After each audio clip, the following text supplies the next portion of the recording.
Bonjour, ça va? Buenos días. Me llamo José Javier, pero mis allegados me dicen JJ. Bienvenidos a este nuevo episodio de Reflexiones Positivas basadas en los Evangelios. Y hoy vamos a estudiar un relato interesante. Interesante porque es la primera vez que Jesús hace un milagro con un grupo de personas que sufren el mismo problema. Estoy hablando del milagro de la curación de 10 leprosos, que nos narra solamente el Evangelio de Lucas en el capítulo 17.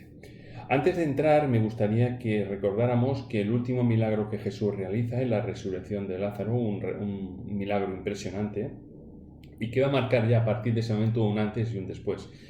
Nos comenta Juan en relación a este milagro al final del capítulo, o sea, en el versículo 45 del capítulo 11, que después de eso muchos judíos creyeron. Sin embargo, todo el grupo que ve en la resurrección dice que algunos de ellos fueron a los fariseos y les dijeron lo que Jesús había hecho. Algunos van corriendo a los fariseos para enfrentar a Jesús y chivarse de Jesús. Y se reúne el Sanedrín y dice, si dejamos así, sin hacer nada, todos van a creer en él. Y los romanos nos destruirán a todos. Es mejor que un hombre muera por el pueblo que no todo el pueblo muera en conjunto. Y dice el texto que a partir de ese momento decidieron ya matarlo. Acordaron ya entonces matarlo.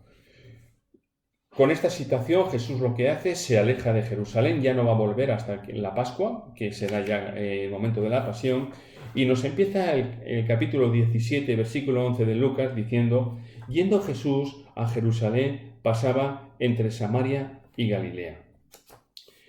Jesús se aleja, va a la parte norte y se encuentra en la frontera entre Samaria y Galilea. Este relato, como digo, solo lo comenta Lucas. Es un relato que ocurre en primer lugar cerca de Samaria y va a tener también como uno de los protagonistas a un samaritano. Los judíos y los samaritanos se odiaban a muerte. Y es muy curioso que los evangelistas ninguno presenta este relato. Y ninguno lo presenta porque ocurre en Samaria. He estado mirando un poquito este tema y daros cuenta, simplemente un detalle, sin entrar mucho en números. La palabra Galilea se menciona 46 veces en los evangelios. La palabra Judea se menciona 36. Pero en cambio la palabra Samaria solo se menciona en 3 ocasiones. En el Evangelio de Marcos no aparece ni una sola vez ni Samaria ni samaritana o samaritano. En el Evangelio de Mateo solo aparece samaritano una vez y es con un sentido peyorativo. Juan sí que menciona el tema de samaritana en relación a la mujer samaritana que Jesús va al pozo y empieza a hablar con ella, y Lucas es el único que menciona más veces el tema de los samaritanos. Lucas es el personaje, es el escritor, es el evangelista que dedica su evangelio a la gente apartada. Pero había un conflicto muy grande entre judíos y samaritanos, se odiaban a muerte. Cuando Salomón muere, el reino se divide en dos. La parte sur, el reino del sur, se compone de Judea y de lo que era la tribu de Benjamín. Los otros 10, el reino del norte, pues van a ir por su lado, serán llevados cautivos a Asiria, algunos quedarán ahí y con las costumbres de los asirios y un poquito la religión judía mezclan la religión y hacen una religión un poquito al gusto de la gente. Y cuando vuelven los judíos después del exilio de Babilonia, pues se encuentran con un pueblo que está al lado, que no piensa como ellos y que los rechazan completamente. Y a partir de ahí empieza un odio visceral, un odio muy grande.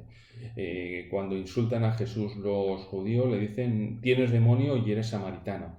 O sea, era un insulto grande decir, tú eres samaritano. Pues esto ocurre en la frontera entre Galilea y Samaria, y se nos dice que al entrar en una aldea le salieron al encuentro 10 hombres leprosos, los cuales se pararon de lejos. Jesús está yendo por ahí y 10 leprosos que están juntos, forman una asociación, o bien oyen o se dan cuenta, ven a Jesús y de lejos le claman. ¿Por qué de lejos? Porque la ley establecía que no podían acercarse a ninguna persona que estuviera sana. En Levítico se habla en el capítulo 13 y el capítulo 14 acerca de todo lo relacionado con la lepra. No solo la lepra, sino un montón también de enfermedades cutáneas, como podía ser la psoriasis, solo que muchas veces se menciona todo con el término lepra. La lepra era algo terrible, era algo muy duro, porque no solo afectaba a los órganos exteriores, sino que también afectaba a los órganos interiores. Era una enfermedad dolorosa con el tiempo y verdaderamente terrible. La persona no tenía ningún medio de subsistencia. El Levítico había establecido que cuando una persona contraía la lepra, tenía que salir. Tenía que hacer una cuarentena de por vida, a no ser que se curara. Pero tenía que salir del poblado. Si queréis, luego lo podéis ver en Levítico 13, cómo se establece todo lo relacionado con la lepra. Esta gente no puede acercarse a Jesús, están inmundos, y de lejos le chillan. Claman a gran voz. Dice que alzaron su voz, diciendo: Jesús, Maestro, ten misericordia de nosotros. Ellos necesitaban que Jesús los curara y claman desde lejos. No se acercan a Jesús. Están allá, manteniendo las distancias sociales que tanto nos suenan hoy en día, ¿verdad? Y dice: cuando él los vio, les dijo: id y mostraos a los sacerdotes. Y aconteció que mientras ellos iban, fueron limpiados. Mantienen la distancia social establecida por la ley, chillan a Jesús, y Jesús desde lejos, dice, los vio. Y me encanta este término de los vio, el verbo ver, porque nosotros muchas veces vemos, pero no nos fijamos en las cosas. Castellano podemos decir ver, mirar, contemplar. Son verbos que, aunque expresan una acción que realizamos con los ojos, no tienen la misma idea. Porque muchas veces podemos ver, pero no darnos cuenta de lo que está ocurriendo. Cuando uno contempla, es totalmente diferente. Y Jesús los vio. Pero los vio no con la idea simplemente de pegar un vistazo y seguir. Los miró, los contempló, los observó. Un judío normal ni siquiera los hubiera mirado. No se hubiera dignado ni a ello. Eran gente, era escoria, enfermas, que seguramente estaban enfermas por un pecado que habían cometido. Pero Jesús los vio. Y recordad siempre esto: Jesús nos ve. Jesús nos mira. Cuando la tormenta en el mar de Galilea, que los discípulos creían que se ahogaban y no estaba Jesús en la barca, Jesús estaba en el monte orando, pero nos comenta el texto que Jesús los estaba viendo. Jesús siempre nos ve, aún en la distancia. A veces pensamos que Jesús no está cerca. No, Jesús nos está viendo. Jesús te está viendo. Y Jesús veía a esta gente.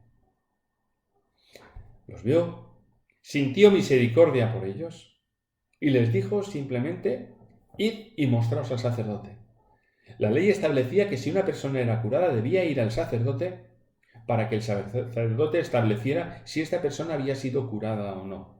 Y a partir de ese momento podía llevar ya una vida normal. Id y mostraos al sacerdote. Se lo dice desde lejos. En un acto de fe. No hace ninguna cosa extraordinaria. Id y mostraos. ¿Y qué hacen ellos? Dice: aconteció que mientras iban fueron limpiados. Ellos se van. Lo que les dice Jesús lo obedecen. Tampoco tenían mucho que perder en realidad. Estaban ya leprosos. Y se fueron con la idea de ver qué es lo que iba a ocurrir. Mientras iban por el camino, fueron curados. Hay veces que Jesús realiza el milagro en el mismo momento. Otras veces tarda, como con Lázaro. Tardó 2 días. Aquí no les cura en ese instante, les dice: id. Y mientras están yendo, es cuando se curan. Mientras se ponen a la acción. A veces nos quedamos contemplativos, esperando que Dios actúe en nuestra vida. Pero nosotros también, con la mano de Dios, debemos emprender el camino. Debemos correr hacia donde nos dice. Y no dejarlo todo en manos de Dios, quedándonos sentados. Y muchas veces nos quejamos de que no ocurren las cosas. Y no siempre es la culpa de Dios. Es que nosotros no nos ponemos en el camino que Dios nos dice que nos debemos poner. Dios siempre actúa. A veces inmediatamente. Otras veces mientras estamos corriendo. otras veces a los 2 días, otras veces en bastante más tiempo. Y mientras iban, fueron limpiados. ¿Os imagináis esos hombres mirando sus manos, mirándose unos a otros, gritando de alegría? Y fueron corriendo seguramente mucho más rápido a verse con el sacerdote. Extraordinario, maravilloso. Pero hay un personaje que hace algo diferente. Nos dice el texto: entonces uno de ellos, viendo que había sido sanado, volvió glorificando a Dios a gran voz y se postró con su rostro a sus pies, dando gracias. Y este era samaritano. Los 10 van corriendo. Se dan cuenta que están curados. 9 siguen corriendo. Uno se para y vuelve a Jesús. Va a romper ahora la distancia social. Es muy interesante porque en el otro relato que se habla de un leproso que es curado por Jesús, ese leproso no mantiene la distancia de seguridad. Ese leproso se tira directamente a los pies de Jesús, le dice: cúrame, y Jesús lo toca. A un leproso. Aquí los 9 se van, queda uno, da la vuelta, corre con igual de intensidad y se postra a los pies de Jesús. Y dice que mientras iba alabando a Dios a gran voz, iba chillando, iba clamando, iba glorificando, iba alabando. Y se postró a los pies de Jesús. Transgredió la ley, porque la ley impedía hacer esto. Pero tal era su agradecimiento que cayó a los pies de Jesús. Y Jesús lo aceptó. Un buen judío jamás hubiera aceptado esto de aquí. Se hubiera apartado inmediatamente. Quizá le hubiera pegado una patada. Pero Jesús no. Jesús rompe los moldes sociales. Rompe las reglas establecidas. La ley la había hecho él. Y sabía que ese hombre era puro, porque él lo había curado. Y estaba reflexionando una cosa. Y quizá parezca muy fuerte lo que voy a decir.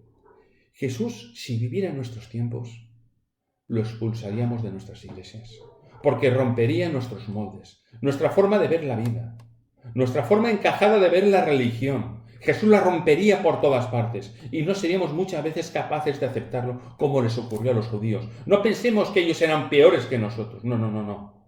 Eran iguales como nosotros. Pero Jesús rompe todos los moldes. Porque a Jesús lo que le importa es la salvación de las personas. Y eso está por encima de todo. Eso está por encima de todo. Cayó a los pies de Jesús, dando gracias. Y el texto dice, era samaritano. Los otros 9 se van y solo un samaritano vuelve. Y Jesús dice, ¿no son 10 los que fueron limpiados? ¿Dónde están los 9? Las matemáticas no me salen. Yo curé a 10. Aquí solo hay 1. Me faltan 9. 10 menos 1 son 9. ¿Dónde están? ¿Por qué Jesús hace esta pregunta? ¿Acaso no sabía ya la respuesta? Claro que la sabía. Y Jesús habla en voz alta. No para él, sino para que le escuchen los que están a su alrededor. Para que le escuchen sus discípulos. Y toda la gente que iba con él también. ¿Dónde están los que han sido limpiados? ¿Nadie ha venido a agradecer como este hombre que es samaritano? Y dice, ¿no hubo quien volviese y diera gloria a Dios sino este extranjero? Daros cuenta, Jesús utiliza la palabra extranjero. No utiliza la palabra ser humano. No utiliza la palabra hombre, persona. Seguramente esta sabría ya su nombre porque habría estado hablando con Jesús. ¿Cómo sabía Jesús que era samaritano? ¿Cómo sabía que era extranjero? Seguramente habían estado hablando ya tiempo. El acento le delataría también a este hombre. Pero no pensemos que la escena es que el hombre llega y se va al instante. No. Yo no puedo imaginarme que Jesús dejara que la persona a la cual ha curado, que tiene ese agradecimiento, le dijera enseguida que se fuera. Permanecería hablando con él. ¿Cuántas cosas tendría que contarle este samaritano? ¿Cuántas cosas tendría para agradecerle? ¿Y cuántas cosas tendría Jesús para decirle también? ¿Solo este samaritano? Es una palabra de reprimenda a los que estaban con él. ¿Os dais cuenta? Este que vosotros despreciáis, que no queréis ir con él, que nunca os hubierais acercado a él, es el único que ha venido a agradecer. Ni aún en Israel he hallado tanta fe cuando habla del centurión romano, una persona pagana. O cómo alaba la fe de la mujer sirofenicia, otra mujer pagana. Cómo aquí habla del hombre samaritano, para recalcar que es el único que agradece a Dios. Es el único que vuelve a agradecer a Dios. Y termina el texto diciendo, y le dijo, levántate, vete, tu fe te ha salvado. Una pregunta que me ha hecho reflexionar. ¿Fueron todos curados? Claro que fueron curados. Fueron curados los 10. Entonces, ¿dónde está la importancia de volver y alabar? ¿Dónde está la importancia? Los otros fueron curados y se fueron corriendo. Pero perdieron parte de la recompensa. Este hombre fue capaz de escuchar a Jesús, de estar a los pies de Jesús, de sentir la mano de Jesús sobre él, sentir la bendición que Dios le da. Tu fe te ha salvado. Este hombre tiene algo que los demás no tienen, una comunión mucho más intensa con Jesús, el gozo de poder estar con él. Los otros 9 pierden parte de la recompensa, son curados, pero no alcanzan la plenitud del otro que va a Jesús. Oramos cuando tenemos un problema. Es verdad. Y debemos hacerlo. ¿Y cuántas veces agradecemos cuando el problema se ha resuelto, cuando Dios ha intervenido? ¿Cuántas veces? Esa es la diferencia. Y nos perdemos las bendiciones por no dar esa alabanza y ese agradecimiento a Dios. Nos convertimos muchas veces en niños que solo saben pedir. Y pedimos con razón en muchas ocasiones. Pero ¿cuántas veces agradecemos? Y perdemos parte de esas bendiciones por no agradecer. Que el Señor nos bendiga. Y que dediquemos mucha parte de nuestro tiempo a alabar a Dios. No solo a pedir, a darle gracias. Y a reconocerlo como nuestro Padre, como nuestro Dios. Agradezcamos y alabemos continuamente su nombre. Si no, como los otros 9, perderemos muchas de las bendiciones que Dios también nos quiere dar. Que el Señor nos bendiga. Voy a seguir reflexionando.